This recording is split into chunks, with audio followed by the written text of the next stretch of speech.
Now time for the 7 things you'll be talking about today.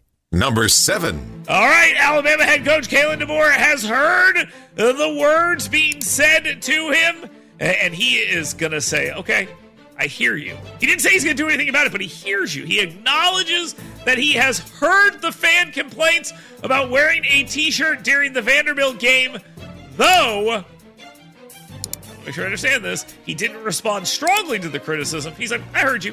Some fans felt his casual attire lacked decorum. And it will be interesting to see if he adjusts his wardrobe for the upcoming game against South Carolina, the Gamecocks there, or if winning makes the non-issue go away. My suggestion, I'm going to give you an answer here. Crimson top hat, crimson tuxedo with tails, crimson cape. I mean, this guy is going to be rocking it.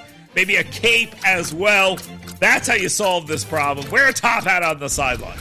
Number 6. Alabama has now launched a new website, chooseact.alabama.gov. Could they not just buy like something better than that? Just buy and forward it to that? Chooseact.alabama.gov? Do they not know any marketing people? Yeah, go check out my website. What is it? It's geocities.dale.jackson.com/shutup. No, it's chooseact.alabama.gov to help families apply for the $7,000 in education savings account funding through the state's new Choose Act. The program, starting in 2025 and 2026, provides financial support for eligible K-12 students to cover tuition, tutoring, and other educational expenses, prioritizing students with special needs and military dependents. This is school choice. That's what we're talking about here. So they've got the new website up. Go check it out. I don't think you can apply for it yet, but you absolutely should, and take advantage of the school choice option. Number 5. Alabama State Representative Patrick Sellers, a Democrat out of Birmingham, has pre-filed a piece of legislation that is going to be very controversial. It creates what's known as a rebuttal presumption favoring joint custody in Alabama divorce cases, unless evidence shows that it's not the child's best interest to have joint custody. Meaning, if both parents are functioning adults, then there should be joint custody, as opposed to the slanted family court system that awards the child to the mother in most cases, overwhelmingly. So you're going to have like some sort of extenuating circumstances in order to say, okay, we're going to give it to the mother almost every single time. This will be very hotly contested. Very hotly contested. I have a lot of thoughts on this. Being the child of divorce, I have a lot of thoughts on this, and we'll talk about it later. Number 4. China, or as Donald Trump calls them, China, is increasingly targeting down-ballot U.S. elections by using fake social media accounts to spread division and anti-Semitic content. And this is attacks. This includes attacks on politicians like Representative Barry Moore, Republican out of Enterprise. Yes, that's right. And United States Senator Marco Rubio out of Florida. These accounts, part of the Spamiflage influence operation. Is that what they call it? They themselves call it that? Like we're the Spamiflage. I don't know.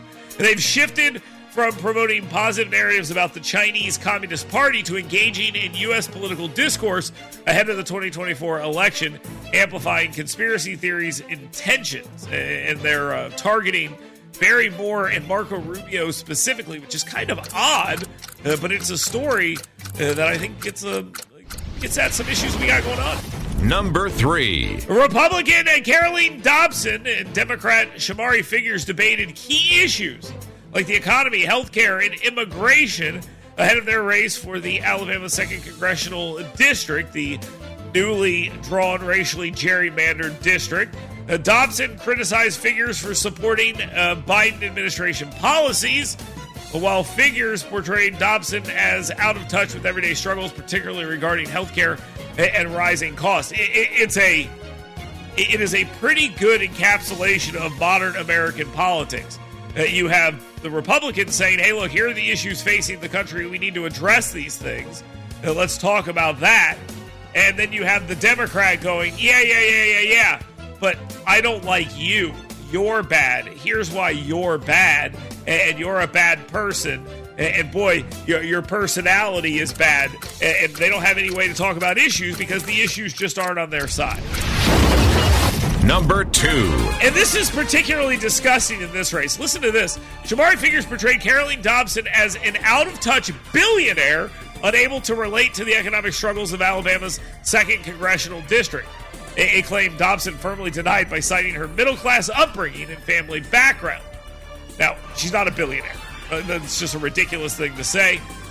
Further, highlighting how desperate some in Alabama are to find issues worth criticizing, Dobson, our part-time political commentator and grotesque caricature of a human being, Josh Moon, the Alabama political reporter, is baselessly suggesting that Dobson is only successful because she was the great granddaughter of a slave owner. She attended a private school, gasp, and, quote, had the good fortune to live a life built by the generational wealth obtained through forced servitude and grotesque land grabs. What an a-hole. Now, time for the number 1 thing you'll be talking about today. And further showing why these people who support Joe Biden and Kamala Harris and Shamari Figures and Democrats in general, further showing how vapid and insane their arguments are. Think about what they're trying to sell you right now. Are you ready for this? Listen to this. Inflation is down. Can anyone explain that? Can anyone explain in any way, shape, or form where that is not an intentional attempt to mislead people? No, inflation is not down. Okay, it's not. Inflation is rising slower than it was before. That's the truth. But they can't run on the truth, so we're getting what we're getting. And you know what? We're going to get what we deserve if we fall for this nonsense. That's the truth. It's the truth. Here's the actual truth. The Labor Department reported a 0.2% increase in the Consumer Price Index, pushing the annual inflation rate to 2.4%, which is lower than like the 9% we saw earlier in the Biden administration. But here are the facts. Ready for this? United States Senator Katie Britt, Republican out of Montgomery, and U.S. Representative Robert Aderholt, Republican out of Haleyville, blamed the administration's policies for rising costs, with Britt noting accurately that the inflation cost has cost the average American household $26,000 since Biden took office. $26,000. And you know why this is so incredibly damaging and painful? Because the people getting hurt most by this are the people at the bottom. It doesn't matter where you are in the chain. If inflation goes up on the cost of beef and butter and bacon, you're getting killed at the bottom. Now, if you're at the top, fine. Okay, prices went up. I've got paid $26,000 more, whatever. Everything's fine. But if you're at the bottom, you are getting absolutely destroyed by this, and they're trying to tell you something that's not true. Do not buy this. It is a lie. It's not a misinterpretation. It's a lie. If you are listening to a media outlet that tells you that inflation is down, they are lying to you. Inflation has slowed, but it is still up significantly. And the number, I think, is 20.4%. That's how much the cost of everyday goods have gone up. And listen, find me an item that's only up 20%. Just find it. It's not eggs. It's not cereal. I went to the store and bought a box of cereal the other day. It was $9. Grant's not getting Lucky Charms.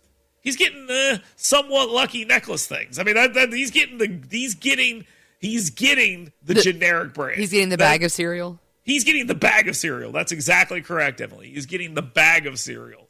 And he's like, these aren't even Lucky Charms. I'm like, shut up and eat those disfigured marshmallows. All right, just do that. I don't want to hear anything else you have to say about this. Do you know how expensive this was? You're not going to college now. That's essentially what we're doing here. And it is insane. But it makes me mad that people are lying about this. We'll talk a little bit more about this stuff as we move forward through the morning. Keep it locked right here. We will continue, and you can continue. It is all very simple. Easy ways for you to get involved right here. Talk or text 866-494-WVNN, 866-494-9866. Yes, jump in here right now. Voice your opinion. Answer our question of the day. If you could text Kamala Harris or Joe Biden, Kamala Harris or Donald Trump, what would you text them? You know, right now, I would text him my grocery receipt. That's what I would text him. I would text him my grocery receipt and be like, look at this. Look at this. We'll be right back. Stay tuned. Get WBNN's Dale Jackson's 7 Things You Should Be Talking About Today right in your email box every morning. Go to yellowhammernews.com and